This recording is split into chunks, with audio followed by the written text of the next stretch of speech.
Welcome to r/malicious compliance, where we share stories of people conforming to the letter, but not the spirit of a request. Thank you, friends, for subscribing to the channel and for so many likes.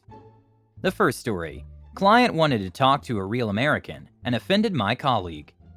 The second story: boss did not change the water filters and said that it was also not my concern.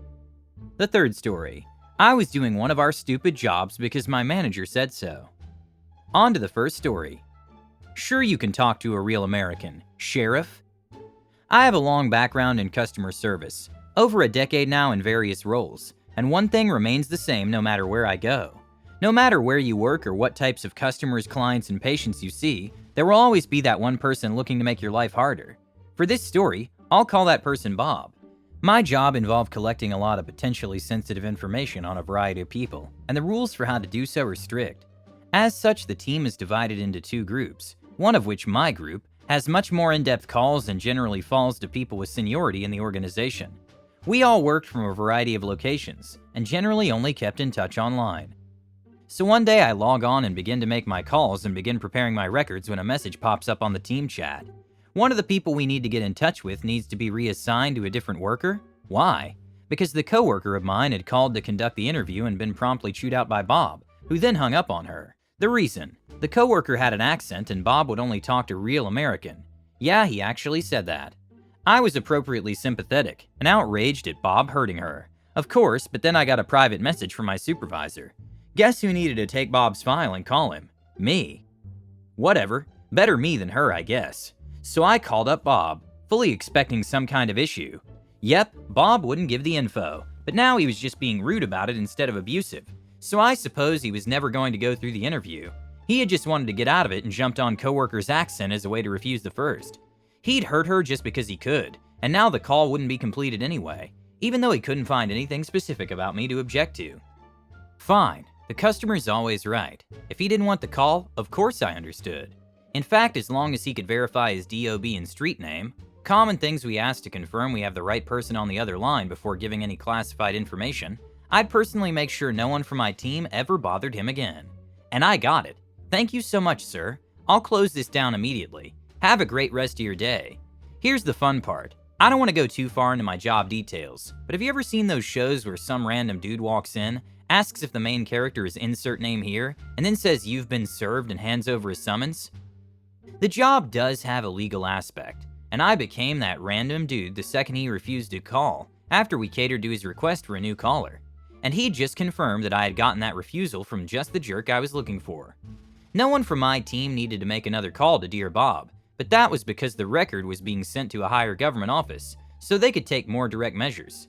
These measures vary from person to person, but it's not unusual for law enforcement to get involved when a person gets their record elevated. Bob ended up having someone different to talk to. Maybe some face-to-face conversation will make him feel better. As for me, I don't even remember Bob's real name, and I hope my coworker doesn't either. All in a day's work. Additions. Yes, they know they'll be getting the call before we call and why. We explain who we are, what we're calling in relation to. We're willing to prove our identity and even call back later if they want to double-check the verification info we provide. No, the calls are not random, and we take any issues they may have in communicating with us into account. A large number of people use the call to get information from us as well, which is both allowed and encouraged. I assume you're an IRS call center agent? Just my guess, but the people I've talked to at the IRS are some of the best call centers I've ever dealt with. They are very knowledgeable, very well trained, and easy to work with if you're a decent person. One of the nicest people I dealt with this year was an IRS employee on the phone.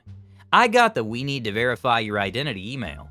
After struggling with an overloaded call system, I contacted this incredibly pleasant and professional woman who helped me through the mess. She was wonderful, and I told her that it was obvious that the people she was talking to didn't appreciate her very much. I find any sending a record to a higher government agency to be a problem. The OP also said that sometimes it involves coercion, but I assume he meant that it's at least one more personal interaction with someone else.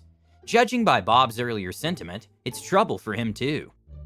The second story is, no water filter change, no problemo.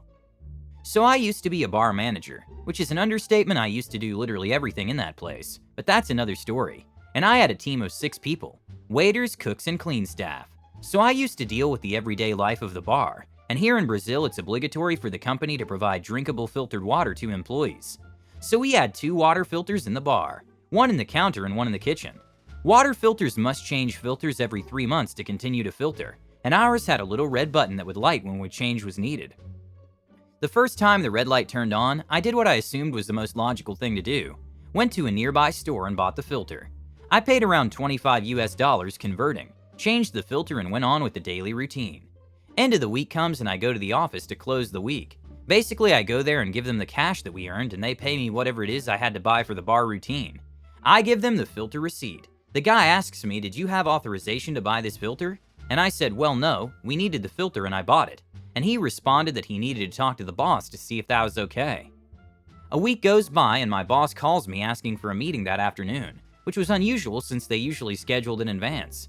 I go to the meeting and listen for half an hour how it's completely unacceptable for me to make a big purchase without authorization, and that the company had a purchasing department that makes these kind of purchases, and that every big purchase I make I need to send them an email, and they will take care of me.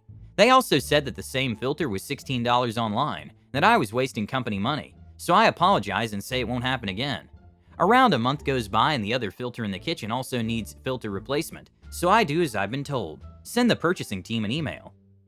A week goes by, no response. The other Monday I receive an email asking for photos. The first email is the exact model written, of the filter.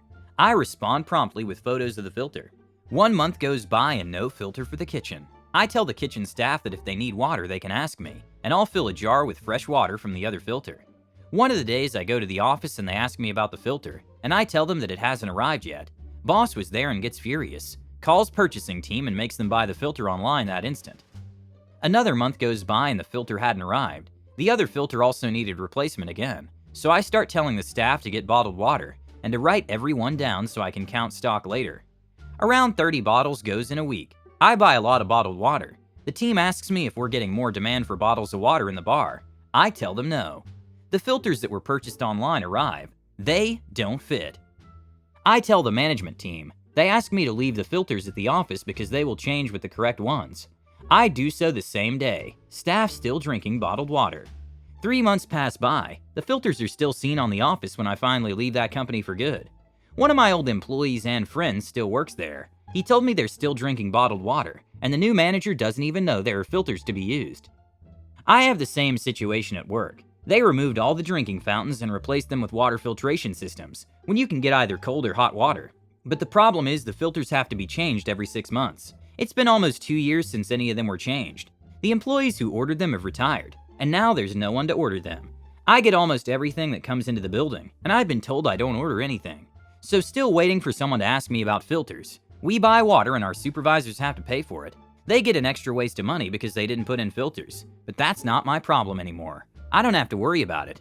Note, local water has been banned because of poor water quality. I do not and never will use these fountains. The last story is, I don't do the main part of my job because a manager wanted me to do one of our stupid jobs add on more. I worked at what everyone calls Wally World. Thanks, National Lampoon Vacation. I worked there for 14 years of my life. For the first 6 years, I was what you called a stockman, which was basically the person who gathered the carts and helped customers load heavy or large items into their vehicle. Well, we also have been given a lot of small jobs to do either early in the morning when it's slow, or if there's enough other stockmen to cover. One being filling the soda machines. Now, we didn't have to fill Coke or Pepsi because of vendors. Walmart at one time had soda machines for their own Great Value soda, and Sama Choice water machines. We would have to stock that. Now, this day I had an odd short shift. Normally when you open, you work 7 a.m. to 4 p.m. This day I worked 10 a.m. to 4 p.m., a shift I worked before, but usually there was someone that was here at 7. Nope, not today. I clock in and the carts are a disaster. Think about it, no one there at 7, so customers taking and using carts for 3 hours till I got there. So I just start to get the carts caught up, as in the main part of my job, the part I was hired to do. I was bringing some up, one of our assistant managers storms over to me demanding to know why I wasn't filling the soda machines when I clocked in. Again, supposed to be the first thing you do when you clock in when working the morning shift. I explained to the manager that I came in at 10 a.m. The carts are really bad. I figured I'd do them because of how bad it was. He screamed that it doesn't matter. You need to do the soda machines and water machines first, and I can't do anything else till they're done. One reason we do the soda machines first thing in the morning is because, 1, it's slow, and we can do it without too much interruption, since the carts are usually gathered up from third shift. 2, it can take a while to do because first we had to open the machines, see what soda was out. Then we had to go to the back of the store to go get the soda. We were not allowed to take off the shelf because of taking products a customer could buy. So we go into the back, gather all the soda and water we need for the machines, then fill the machines each machine. Once that's all done, we have to dispose of all the packaging for the 12 packs of soda and water cases we used for the machines. Finally, we had to get all the UPCs we used and turn them in so they can keep track of the merchandise and not think a bunch of soda was stolen. Cue malicious compliance. I say, alright, whatever you say, and go get the keys to the soda machines. The customer service manager looks confused at why I need them, considering they knew how bad the carts were. I had to explain that assistant manager says I have to fill the soda machines before doing anything else, so they give me the keys and I get to work. Now there was 3 soda machines, 1 at each main entrance, and 1 in the break room, as well as 2 water machines, 1 up front and 1 in the break room. Now this can take a few hours to do depending on how bad the machines were, and trust me, they were bad. Almost everything was sold out, so I'd have a lot of soda I'd need. Different people come up to question why I'm filling the machines. I just tell them manager making me say it. It has to be done. As I'm doing this, the carts outside getting more and more worse, running out of carts for the customer. They're all over the parking lot. Come 12 p.m. when the next stockman came in, and I was still in the middle of filling the soda machines.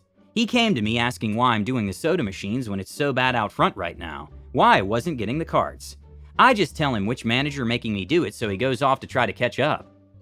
Finally, one of our co-managers comes up to me. They're just below a store manager, demanding to know why I was filling the soda machines when it's clear they need me out front, almost yelling at me for not doing my job. I look him in the eye and I tell him an assistant manager yelled at me for not filling the soda machines when I came in at 10, even though they were bad then, and told me I had to fill the soda machines first.